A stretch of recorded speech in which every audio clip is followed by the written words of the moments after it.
Tuhan firman-Mu ajaib, kekal meski gunung menghilang. Tiada huruf yang gagal, tak terpatahkan siasat. Hidup seperti-Mu ya Allah, lebih dari emas. Aku bersaksi kitab-Mu, kitab yang suci. Mendengarkan firman-Mu, hibur hati yang luka. Terangilah langkahku kemanapun ku pergi. Biarkanlah firman-Mu berkuasa atasku. Ubahkanku, bebaskanku, ku mau menyenangkan-Mu. Tuhan firman-Mu ajaib, kekal meski gunungnya. Ubah dan bebaskan aku, mau menyenangkan-Mu. Salam jumpa para pemirsa terkasih, saya menyambut Anda sekalian dimanapun Anda berada dalam episode yang terbaru program studi harian kita Semua Kitab Suci. Kita masih mempelajari kitab-kitab dalam Perjanjian Baru dan secara khusus Injil Markus. Dan kita telah mencapai pasal 15, jadi kita hampir mencapai akhir pelajaran Injil yang agung ini. Di episode sebelumnya kita mulai berbicara tentang pencobaan yang Kristus alami sebelum Dia disalibkan. Di episode hari ini, kita akan berbicara tentang sisa pencobaan yang Kristus lalui, dan kemudian kita akan berbicara tentang salib Kristus, kematian Tuhan Yesus di kayu salib. Saya mendorong Anda untuk mempersiapkan Alkitab Anda, dan tidak hanya mempersiapkan Alkitab Anda, tapi untuk juga membuka hati Anda pada pesan episode hari ini. Karena kita akan berbicara tentang pekerjaan terbesar yang dilakukan di bumi, yaitu kematian Yesus Kristus di kayu salib. Untuk memulai, izinkan saya untuk menyambut tamu kehormatan yang telah hadir di studio, hamba Tuhan Yosef Riyad. Selamat datang Saudara Yosef. Selamat datang Saudara Riyad. Juga para hadirin yang ada di studio, selamat datang. Saudara Yosef, kita telah mencapai pasal 15. Izinkan saya membaca beberapa ayat kemudian kembali untuk bertanya. Silakan. Pagi-pagi benar, imam-imam kepala bersama tua-tua dan ahli-ahli Taurat dan seluruh mahkamah agama sudah bulat mufakatnya. Mereka membelenggu Yesus lalu membawanya dan menyerahkannya kepada Pilatus. Pilatus bertanya kepadanya, "Engkaukah raja orang Yahudi?" Jawab Yesus, "Engkau sendiri mengatakannya." Lalu imam-imam kepala mengajukan banyak tuduhan terhadap Dia. Pilatus bertanya pula kepadanya, katanya, "Tidakkah engkau memberi jawab? Lihatlah betapa banyaknya tuduhan terhadap engkau." Tetapi Yesus sama sekali tidak menjawab lagi, sehingga Pilatus merasa heran. Telah menjadi kebiasaan untuk membebaskan satu orang hukuman pada tiap-tiap hari raya menurut permintaan orang banyak. Dan pada waktu itu adalah seorang bernama Barabas sedang dipenjarakan bersama beberapa orang pemberontak lainnya. Mereka telah melakukan pembunuhan dalam pemberontakan. Maka datanglah orang banyak dan meminta supaya sekarang kebiasaan itu diikuti juga. Pilatus menjawab mereka dan bertanya, "Apakah kamu menghendaki supaya kubebaskan raja orang Yahudi ini?" Ia memang mengetahui bahwa imam-imam kepala telah menyerahkan Yesus karena dengki. Tetapi imam-imam kepala menghasut orang banyak untuk meminta supaya Barabaslah yang dibebaskannya bagi mereka. Pilatus sekali lagi menjawab dan bertanya kepada mereka, "Jika begitu, apakah yang harus kuperbuat dengan orang yang kamu sebut sebagai raja orang Yahudi ini?" Maka mereka berteriak, "Salibkan Dia!" Lalu Pilatus berkata pada mereka, "Tetapi kejahatan apakah yang telah dilakukannya?" Namun makin keras mereka berteriak, "Salibkanlah Dia!" Dan oleh karena Pilatus ingin memuaskan hati orang banyak itu, maka ia membebaskan Barabas bagi mereka, tetapi Yesus disesahnya lalu diserahkannya untuk disalibkan. Faktanya Saudara Yosef, kata-kata ini menghasut kita untuk sujud di hadapan Tuhan. Kristus berdiri di hadapan Pilatus dalam cobaan yang penuh ketidakadilan. Dan kerusakan manusia terlihat jelas dalam persidangan ini. Mohon beri saya gambaran tentang Pilatus dan karakter Pontius Pilatus, di hadapan siapa Kristus berdiri.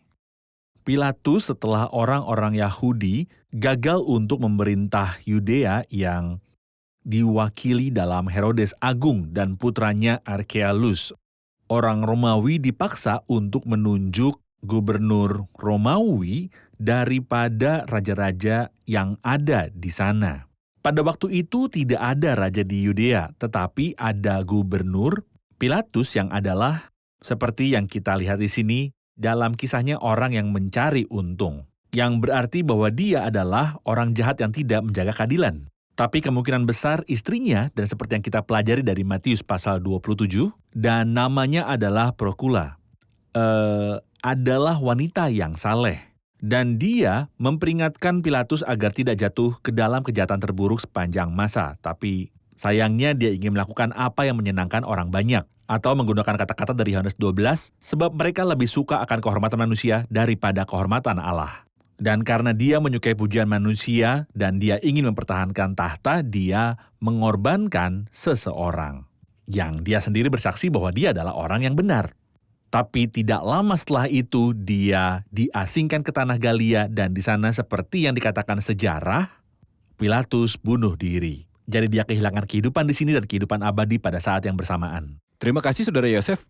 Faktanya kita berada di depan kejadian di mana Pilatus ingin menjauhkan diri, jadi dia menyerahkan keputusan kepada mereka. Dia mulai mengambil pendapat orang-orang, siapa yang kamu ingin aku lepaskan untukmu, Barabas atau Yesus? Dan Barabas dan Yesus berdiri di depan orang banyak itu, di hadapan orang banyak. Dan referendum dimulai. Siapa yang dipilih rakyat?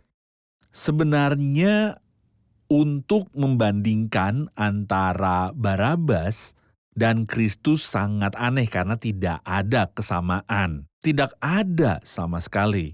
Siapa yang Anda bandingkan dengan siapa? Jadi sayangnya meskipun aku percaya bahwa Pilatus melakukan ini untuk memudahkan orang menjawab karena mereka tidak akan memilih Barabas. Itu adalah putih dan hitam. Putih Anda atau memilih. hitam, jadi tidak perlu banyak berpikir. Tapi sayangnya, dan ini menunjukkan kepada kita betapa gelapnya hati manusia. Menggunakan kata-kata Kristus seperti yang disebutkan dalam Injil Lukas, tetapi inilah saat kamu dan inilah kuasa kegelapan itu. Jadi hati itu bodoh dan buta sampai-sampai mereka lebih memilih Barabas daripada Yesus.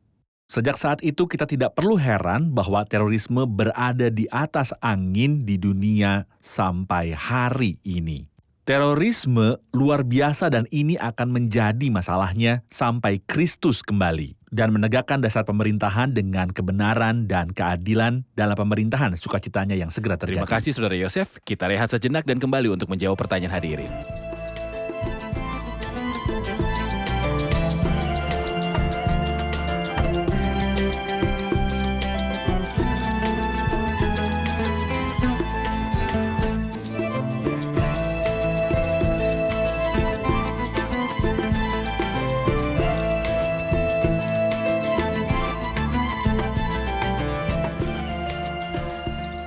Dari ayat 16 sampai ayat yang ke-20 kita melihat banyak jenis penderitaan fisik yang Kristus alami.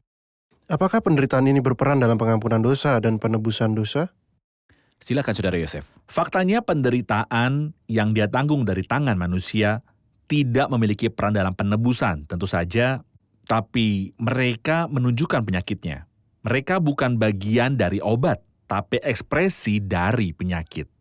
Seperti yang dikatakan lagu itu, kami memiliki hati yang jahat, kami pantas mendapat murka, kami jahat. Dan buktinya ada dalam ayat-ayat yang ditujukan oleh surat Efraim, kami memiliki hati yang jahat. Tapi dia datang dan menyelamatkan kita. Dan hal yang menakjubkan adalah bahwa dalam beberapa ayat ini tidak kurang dari 7 nubuatan digenapi.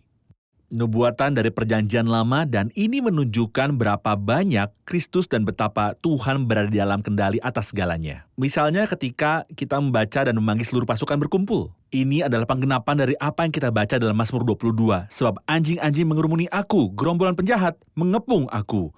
Mereka menusuk tangan dan kakiku, mereka memukul kepalanya dengan buluh. Mika 5 ayat 1, dengan tongkat mereka memukul pipi orang yang memerintah Israel. Dan meludahinya sebagai penggenapan dari Yesaya pasal 50, aku tidak menyembunyikan mukaku ketika aku dinodai dan diludahi.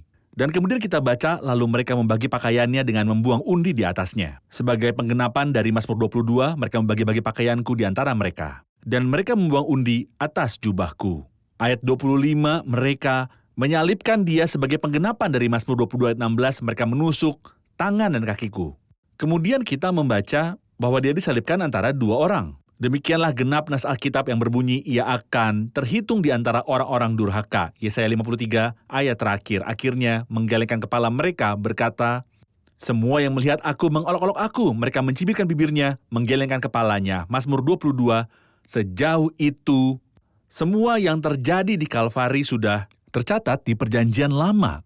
Dalam kitab yang ada di tangan orang Yahudi, supaya tidak ada orang yang datang dan mengatakan bahwa ada pemalsuan atau bahwa ini hanya kata-kata. Kata-kata yang digenapi di Kalvari semuanya dicatat dalam Taurat yang tersedia di tangan orang-orang Yahudi, buku Ibrani yang dibaca orang Yahudi sampai hari ini. Saya pernah membaca sebuah statistik yang ditulis oleh penulis Kristen terkenal, Josh McDowell, Ya, tentang ramalan yang digenapi selama penyalipan. Benar. Dia mengatakan bahwa dalam 24 jam, tidak kurang dari 49 nubuatan, semuanya digenapi dalam pribadi Kristus. Benar. Menggunakan teori probabilitas untuk menjelaskan bagaimana nubuat-nubuat ini dapat digenapi dalam satu orang, jika kita mengambil 8 nubuat dari 49, probabilitas bahwa mereka akan dipenuhi dalam satu orang sebagai suatu kebetulan. Seolah-olah Anda memiliki negara bagian Texas di Amerika atau Republik Mesir sebagai area yang Anda tutupi dengan koin logam setinggi 60 cm atas daerah ini. Dan Anda membawa satu koin, kemudian mulai menggambar tanda di atasnya. Lalu Anda melemparkannya ke dalam jumlah koin yang besar ini. Kemudian saya menutup mata seseorang dan memintanya untuk membawakan saya koin itu sejak pertama kali.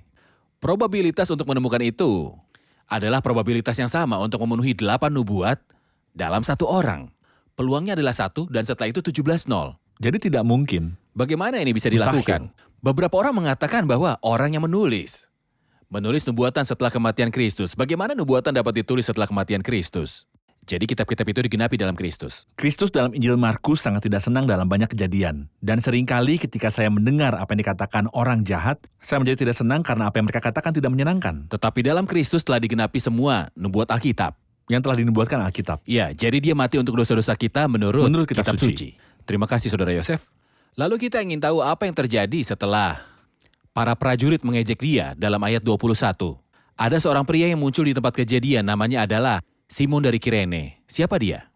Simon dari Kirene melihat dirinya sebagai pilihan. Apa yang dimaksud dengan pilihan? Hal ini tidak pernah terlintas di benaknya. Itu kebetulan, jika dia datang pada saat cepat atau lambat, dia tidak akan bertemu dengan orang-orang jahat yang ingin menyalibkan Kristus. Tetapi mereka menemukan seorang pria yang keluar dari negeri itu, dan mereka menyuruhnya untuk datang dan memikul salib, dan hukum Romawi mengizinkannya. Jadi dia memikul salib di belakang Yesus.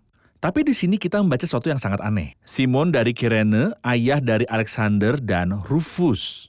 Seorang pria yang saya tidak tahu, dan saya tidak tahu siapa anak-anaknya. Bagaimana saya bisa mendapat manfaat dari hal ini? Tidak, tampaknya Alexander dan Rufus sama-sama percaya pada Kristus. Seperti orang-orang beriman mengenal mereka. Jadi dia berkata ayah Alexander dan Rufus. Ketika kita baca Roma 16 dikatakan salam Rufus yang dipilih dalam Tuhan. Dan ibunya dan milikku. Jadi Rufus orang pilihan dan Alexander orang pilihan dan Simon orang Kirene adalah orang pilihan. Seluruh keluarga mengenal Kristus. Apakah kebetulan? Tidak, saya katakan itu bukan kebetulan. Tampaknya dari sudut pandang manusia seolah-olah itu kebetulan. Dan saya katakan mungkin seseorang mendengarkan kita secara kebetulan, mungkin Anda hanya membalik-balik saluran tanpa ada niat dan mendengarkan. Apapun yang terjadi dengan Anda bukanlah suatu kebetulan, pemirsa dan pendengar saya.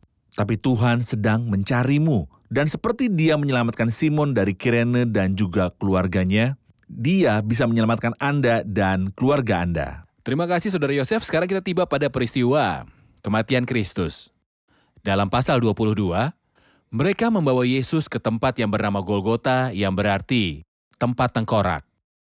Lalu mereka memberi anggur bercampur mur kepadanya, tetapi ia menolaknya. Kemudian mereka menyalibkan dia, lalu mereka membagikan pakaiannya dengan membuang undi atasnya untuk menentukan bagian masing-masing. Hari telah pukul 9 ketika ia disalibkan. Dan alasan mengapa ia dihukum disebut pada tulisan yang terpasang di situ, Raja orang Yahudi. Bersama dengan dia disalibkan 2 orang penyamun, seorang di sebelah kanannya dan seorang di sebelah kirinya. Demikian genaplah nas Alkitab yang berbunyi, ia akan terhitung di antara orang-orang durhaka. Orang-orang yang lewat di sana menghujat dia, dan sambil menggelengkan kepala mereka berkata, "Hai engkau yang mau merubuhkan bait suci dan mau membangunnya kembali dalam 3 hari, turunlah dari salib itu dan selamatkan dirimu." Demikian juga imam-imam kepala bersama ahli Taurat mengolok-olokkan dia di antara mereka sendiri dan berkata, "Orang lain ia selamatkan, tetapi dirinya sendiri tidak dapat ia selamatkan. Baiklah Mesias, Raja Israel itu turun dari salib itu, supaya kita lihat dan percaya." Bahkan kedua orang yang disalibkan bersama dia, mencela dia juga. Saudara Yosef, dia yang terkasih, ditinggikan di kayu salib. Dan selama 3 jam, ada cahaya. Tetapi setelah itu selama 3 jam adalah kegelapan. Apa yang terjadi dalam 3 jam di mana ada cahaya? Bagaimana Kristus bertahan dari tangan manusia? Ya, Kristus menderita karena dua sumber. Kita harus membedakan antara kedua hal itu. Dia menderita oleh tangan orang-orang dalam ketidakadilan. Dan dia menderita di tangan Tuhan dalam keadilan. Dan penderitaan yang disebabkan oleh manusia tidak memiliki bagian dalam keselamatan kita. Tetapi penderitaan yang disebabkan oleh tangan Tuhanlah yang menyelamatkan kita. Benar. Penderitaan yang disebabkan oleh tangan manusia seperti yang telah kita katakan menunjukkan sejauh mana kita jahat.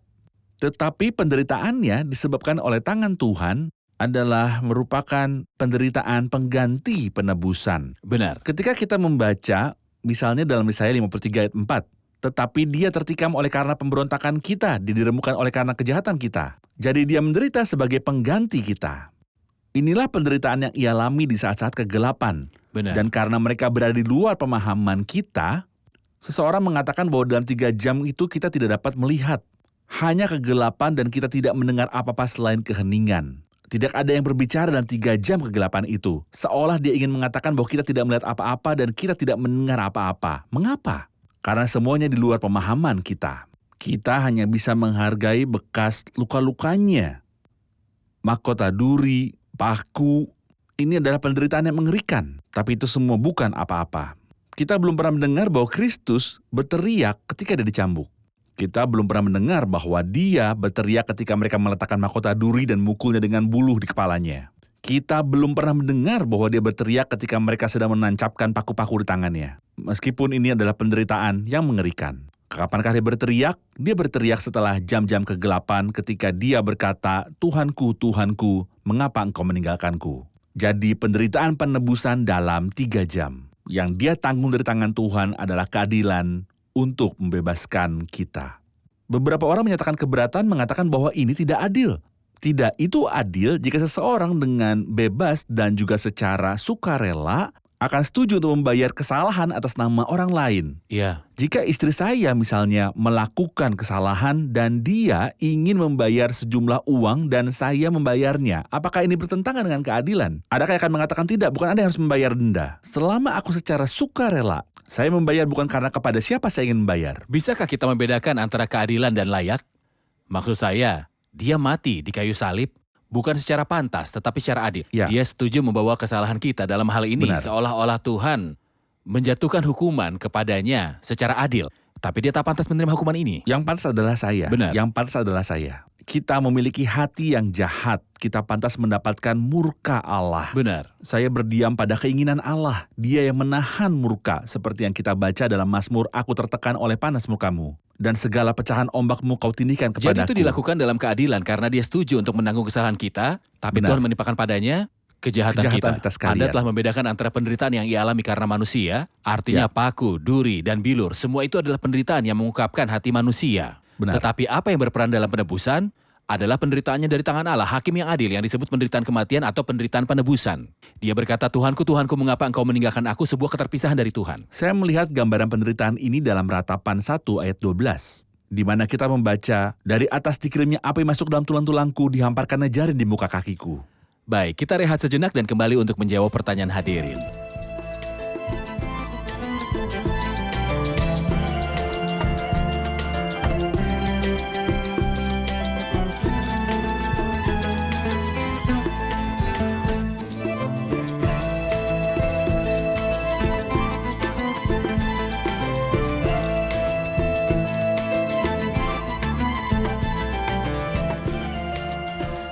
Dalam ayat 34 kita membaca Yesus berseru dengan suara yang nyaring, "Apa arti Tuhanku, Tuhanku, mengapa engkau meninggalkan aku?" Saudara Yosef, apakah keilahiannya meninggalkan kemanusiaannya pada waktu itu? Ataukah ada arti lain? Silakan Saudara Yosef. Keilahian tidak terpisah dari kemanusiaan sama sekali. Dan ini yang memberikan nilai besar pada pekerjaan Kristus. Nilai yang tidak terbatas. Tapi bagaimana kita memahami ayat ini? Ia menyebut Allah sebagai Allahnya. Mengapa? Karena di sini dia sebagai manusia. Ia mewakili saya dan Anda dan semua orang percaya. Itu sebabnya dia berbicara pada Tuhan dengan mengatakan, Allahku, Allahku. Dan kita mencatat bahwa Kristus dari kekekalan masa lalu berada di pangkuan Bapa, berdiam di pangkuan Bapa. Ketika dia datang ke bumi, dialah yang berdiam di tempat rahasia yang maha tinggi yang akan tinggal di bawah bayang-bayang yang maha kuasa. Ia tidak pernah terbiasa tidak untuk sesaat ditinggalkan oleh Allah. Tapi ketika dia di kayu salib, ketika dia dijadikan dosa, dan karena Tuhan itu kudus dan dia tidak bisa melihat dosa. Kristus ditinggalkan oleh Allah, Kristus sebagai manusia ditinggalkan demi Allah hakim yang adil. Dan seperti yang dikatakan dalam lagu, engkau ditinggalkan oleh Allah di tengah-tengah kekejaman, kegelapan. Merupakan keadilan yang telah kau terima dan engkau memberi kita damai. Jadi karena dia ditinggalkan oleh Allah, kita tidak akan pernah ditinggalkan untuk selama-lamanya. Sebuah pertukaran yang luar biasa. Dia setuju dan inilah yang dia tolak dari Getsemani ketika dia berkata, "Ya Bapakku, jikalau sekiranya mungkin biarlah cawan ini lalu daripadaku.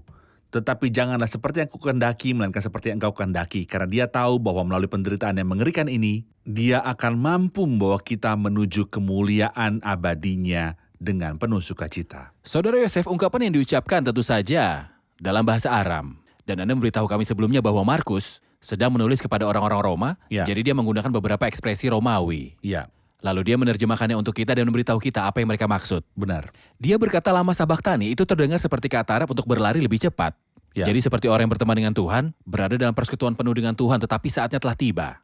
Ketika Kristus menerima bahwa semua kesalahan, pelanggaran diletakkan padanya. Seolah Tuhan meninggalkan dia dan inilah arti kata itu, mengapa engkau meninggalkan aku? Jadi inilah arti meninggalkan, bukan pemisahan dewa dari kemanusiaan, Tidak. tetapi Tidak. Tuhan Allah meninggalkan Kristus. meninggalkan Kristus karena kesalahan kita semua ditimpakan padanya. Pada Benar. saat itu Kristus sedang membawa pelanggaran kita, dosa kita, dan kesalahan kita. Tepat. Saudara Yosef, ketika Kristus di kayu salib, dan setelah dia berseru, "Allahku, Allahku, mengapa engkau meninggalkan aku?" Ayat 37, lalu berserulah Yesus dengan suara nyaring dan menyerahkan nyawanya. Ketika itu, tabir bait suci terbelah dua dari atas sampai ke bawah. Ketika tabir bait suci terbelah dua, apa yang ingin disampaikan? Saya ingin mengomentari terlebih dahulu tentang Kristus yang berseru dengan keras.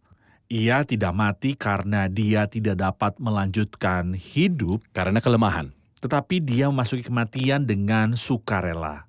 Dan hasilnya adalah, karena dia memenuhi tugasnya, tabir bait suci terbelah. Tabir bait suci memiliki cerita yang panjang. Imam besar biasa masuk ke ruang maha kudus setahun sekali untuk menebus selama 1 tahun. Tetapi tabir itu akan tetap di tempatnya dan tahun berikutnya imam besar akan kembali masuk. Hal ini akan dilakukan selamanya, tidak ada akhir dari proses ini. Tetapi Kristus dengan darahnya sendiri dan karena itu ia telah memberikan penebusan yang kekal. Dan saya ingin menunjukkan tabir bait suci yang terbelah dua di sini dan surga terbuka di Markus pasal 1. Karena kesempurnaan Kristus, langit terkoyak. Ini di Markus 1. Ya, di Markus Dalam 1. air baptisan. Dalam baptisan air. Dan karena karya Kristus yang sempurna, tabir bait suci terkoyak dari atas ke bawah, seperti yang Matius dan Markus katakan, dan dari tengah menurut Lukas. Bagian ini memberitahu kita tentang kematian yang menebus. Tepat, Yang diterima Kristus dari tangan Tuhan, hakim yang adil di saat-saat kegelapan. tepat. Saudara Yosef, setelah kematian ada penguburan. Saya ingin tahu bagaimana penguburan itu terjadi. Faktanya, penguburan terjadi. Di akhir pasal kita baca bahwa seseorang bernama Yusuf dari Arimatea, yang merupakan anggota dewan terkemuka, dia kaya menurut Matius. Dan sebuah nubuat dikatakan tentang dia dalam Yesaya 53, orang menempatkan kuburnya di antara orang-orang fasik di dalam matinya. Ada di antara Ia ada penjahat-penjahat. di antara penjahat. Murid rahasia ini yang sedang menunggu kerajaan Allah berani pergi ke Pilatus. Pada saat semua murid meringkuk dan bersembunyi. Dia mengumpulkan keberaniannya dan pergi ke Pilatus, dan Pilatus terkejut bahwa Kristus mati begitu cepat. Jadi dia memanggil seorang perwira dan bertanya kepadanya, kapan dia mati dan bagaimana? Dan ketika dia mendengar kabar dari perwira itu, dia memberikan tubuh itu kepada Yusuf, yang menguburkan dia dengan terhormat. Ia dan Nikodemus menurut Injil Yohanes pasal yang ke-19. Jadi ketika Kristus mati, dia mati menurut kitab suci, ketika dia dikuburkan, dia juga dikuburkan menurut kitab suci. Di kuburan baru di mana tidak ada orang yang dikuburkan sebelumnya. Anda berkata ketika Kristus dikuburkan, ia dikuburkan menurut kitab suci. Ya. Apa yang dikatakan kitab-kitab perjanjian lama tentang penguburan Kristus? Sebagai contoh, Ulangan pasal 21, jika seseorang meninggal dan membuat dosa yang pantas dihukum mati, dan dia digantung di pohon. Dan Dia seharusnya tidak dibiarkan tergantung di atas salib malam hari, tapi dia harus dikuburkan pada hari yang sama. Bahkan detail ini terpenuhi secara akurat.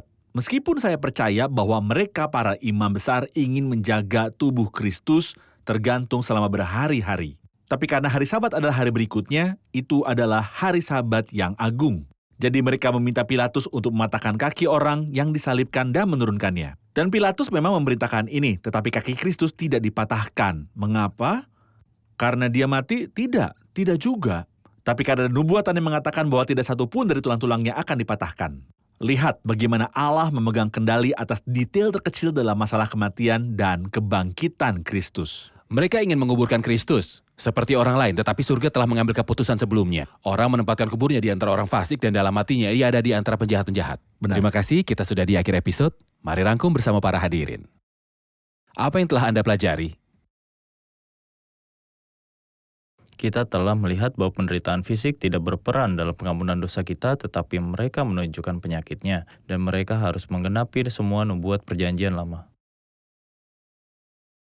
Kita melihat Kristus sebagai manusia yang memikul dosa-dosa kita di kayu salib, dan dia berbicara kepada Allah, Tuhanku, Tuhanku, mengapa engkau meninggalkan aku? Kristus diterima untuk ditinggalkan oleh Tuhan, agar aku tidak ditinggalkan olehnya selamanya. Saya suka berkomentar tentang kerudung yang robek. Saudara Yosef telah memberitahu kami bahwa di awal Injil surga terkoyak karena kesempurnaan pribadi Kristus. Dan di sini selubung itu terkoyak karena kesempurnaan karya Kristus. Seluruh Alkitab memiliki satu topik, yaitu pribadi Kristus dan pekerjaannya. Terima kasih, Tuhan memberkati. Terima kasih, Saudara Yosef, Tuhan memberkati. Pemirsa terkasih, kita telah belajar di episode hari ini, siapakah dia yang telah melewati semua cobaan? Itu adalah Tuhan Yesus Kristus. Siapakah dia yang terkena segala macam penderitaan yang disebabkan oleh tangan manusia? Itu adalah Tuhan Yesus Kristus, bukan yang serupa dengannya. Siapakah dia yang ditinggikan di kayu salib? Itu adalah Tuhan Yesus Kristus. Pemirsa yang kami kasihi, penebusan dosa membutuhkan satu salib, yaitu salib Tuhan Yesus Kristus. Tuhan ditinggikan di kayu salib, dan keadilan Allah turun dengan segala penderitaan atau semua penghakiman ke atas kepalanya. Pada hari ketika semua ombak menutupi kepalanya, samudera raya berpanggil-panggilan dengan deru air terjunmu, segala gelora dan gelombangmu bergulung melingkupi aku. Mengapa? Karena Kristus setuju untuk menjadi pengganti dan Tuhan telah meletakkan ke atasnya kesalahan kita semua. Dia tidak mati karena dia pantas untuk mendapatkannya, tetapi dia mati dalam keadilan karena dia menerima bahwa semua kesalahan dan pelanggaran ditanggungkan kepadanya. Dia mati dengan kasih karunia, Tuhan merasakan kematian. Dia benar-benar mati seperti yang dikatakan kitab suci. Dia dikuburkan menurut kitab suci, tetapi dia bangkit dalam kuasa hidup yang tidak pudar, seperti yang juga telah dinubuatkan dalam kitab suci. Inilah yang akan kita lihat di episode mendatang, yang merupakan episode terakhir dari Injil Markus, kebangkitan Kristus, dan konsekuensi kebangkitannya. Pemirsa terkasih, sampai jumpa di episode selanjutnya. Tuhan menyertai.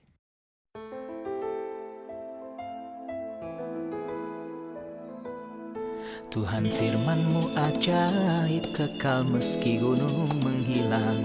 Tiada huruf yang gagal, tak terpatahkan sia-sia. Hidup seperti-Mu ya Allah, lebih dari emas. Aku bersaksi kitab-Mu, kitab yang suci. Mendengarkan firman-Mu, hibur hati yang luka. Terangilah langkahku kemanapun ku pergi. Biarkanlah firman-Mu berkuasa atasku. Ubahkanku, bebaskanku, ku mau menyenangkan-Mu. Tuhan firman-Mu ajaib, kekal meski dunia. Ubah dan bebaskan aku.